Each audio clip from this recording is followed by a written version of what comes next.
Class 12 political science subject समकालीन विश्व राजनीति हम पढ़ रहे थे।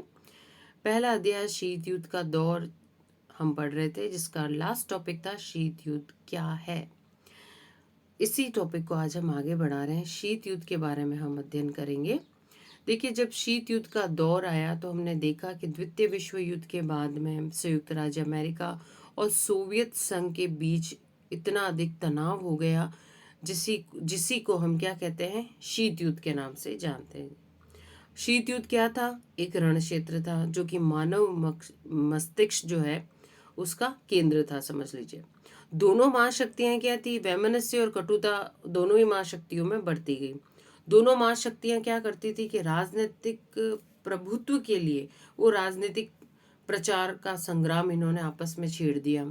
और स्थिति जब भयावह हो गई, जब दोनों के पास में इतने अधिक क्षमता वाले परमाणु हथियार हो गए कि दोनों ही आपस में एक दूसरों के बीच में भले ही शस्त्रों का उपयोग नहीं करती, लेकिन एक दूसरे की स्थिति और शक्ति को निरंतर दुर्बल बनाने का प्रयत्न करने लगी।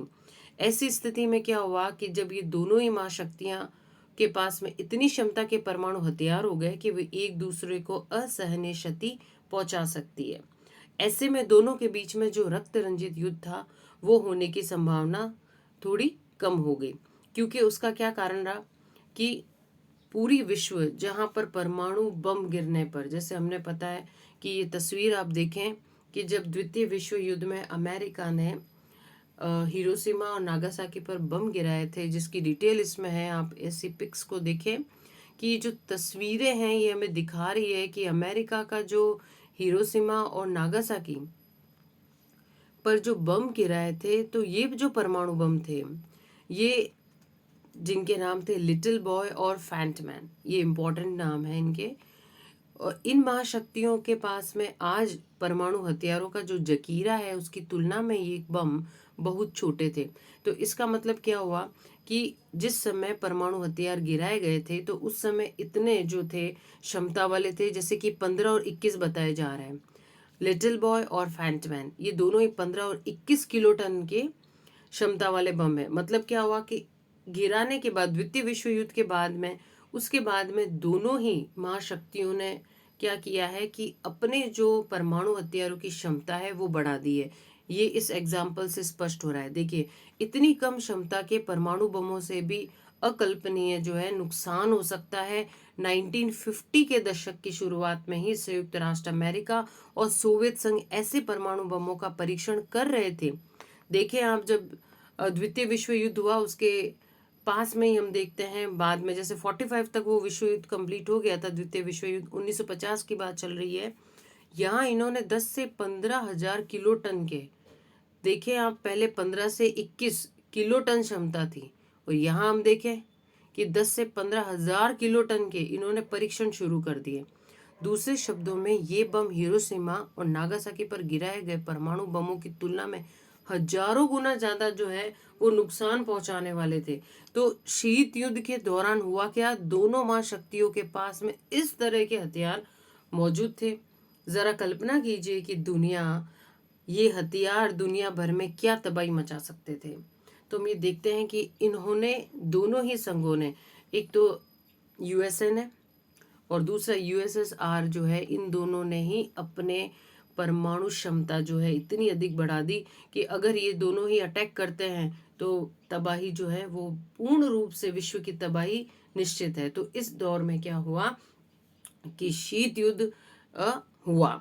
अब यही शीत युद्ध का कारण था कि एक दूसरों को डराना, एक दूसरों को धमकाना, राजनयिक संबंध तो रखें लेकिन शस्त्रों का भी उपयोग नहीं करें, लेकिन ऐसे कुछ उपाय किए जाए उसमें परमाणु क्षमता हथियार रखना एक ऐसा ही उपाय था जो कि एक दूसरों की स्थिति और शक्ति को निरंतर दुर्बल बनाने का ये प्रयास करते गए। इसी चीज को हम आगे बढ़ा रहे हैं। देखिए, परमाणु युद्ध की सूरत में दोनों पक्षों को इतना नुकसान उठाना पड़ेगा कि उनमें से विजेता कौन, यह तय करना भी असंभव होगा। अगर कोई अपने शत्रु पर आक्रमण करके उसके परमाणु हथियारों को नाकाम करने की भी कोशिश करता है, मान लीजिए इन दोनों को अगर ये दिखे कि हम इस तरीके का कोई काम करें, तब क्या होगा? देखिए, तब भी दूसरे के पास उसे बर्बाद करने लायक हथियार बच पाएंगे।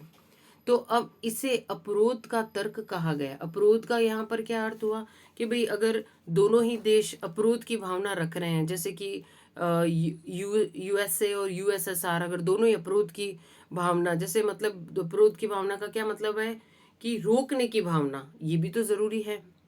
अब दोनों ही अपने हथियारों का उपयोग कर ले, तब विश्व जो है तीसरे विश्व युद्ध की त्रासदी को झेलेगा। तो इस तरीके से एक दूसरों को डराने के लिए खास तौर पर ये कार्य किया गया। अब आगे देखते हैं, इससे अपरोध कहा गया मतलब हम एक दूसरे, दोनों देश एक दूसरे को कैसे रोके, परमाणु क्षमता युक्त हो जाए। दोनों ही पक्षों के पास एक दूसरों के मुकाबले और परस्पर नुकसान पहुंचाने की इतनी क्षमता होती है कि कोई भी पक्ष युद्ध का खतरा नहीं उठाना चाहता। अब दोनों के दिमाग में एक बात रह गई कि अगर हम इन पर अटैक करेंगे तो ये वापस हम पर अटैक करेंगे, तो कोई विकल्प नहीं रहा। तो इस तरह महाशक्तियों के बीच में गहन प्रतिद्वंदिता के बावजूद शीत युद्ध जो है वो रक्त रंजित युद्ध का रूप नहीं ले सका। ये एक इम्पॉर्टेंट चीज है। क्या कारण था उसके पीछे? कारण था परमाणु हथियारों से संपन्न स्वयं को बनाना। तो इस तरीके से ये जो युद्ध था इसकी तासीर ठंडी रही।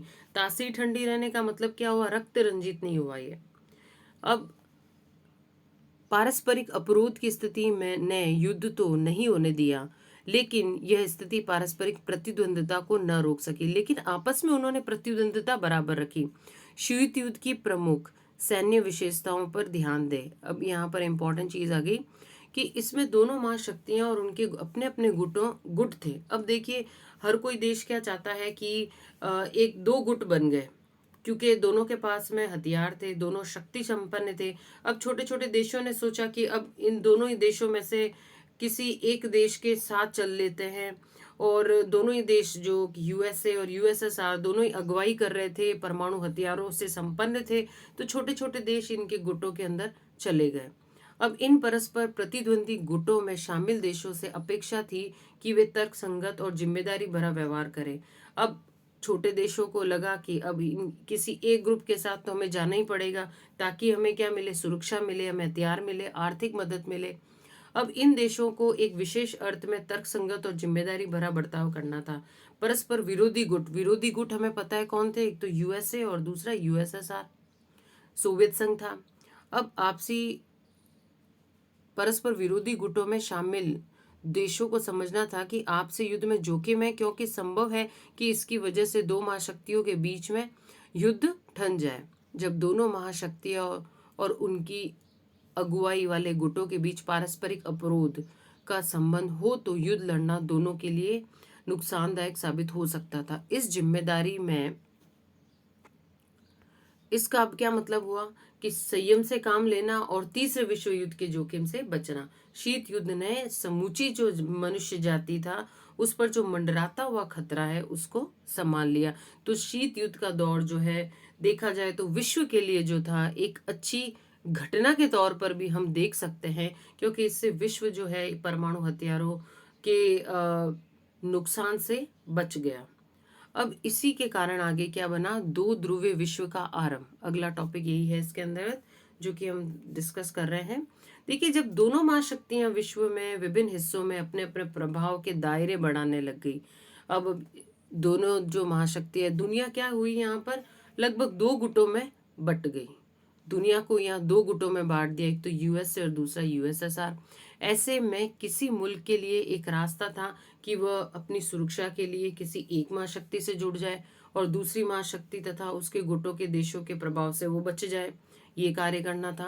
परस्पर विरोधी गुटों के अपेक्षाकृत छोटे देशों ने महाशक्तियों के साथ साथ अपने जुड़ाव का इस्तेमाल निजी हित के लिए किया। बिल्कुल हर कोई देश यही चाहेगा कि हमें जो है हथियार मिले, सुरक्षा मिल जाए, हमें आर्थिक मदद मिल जाए।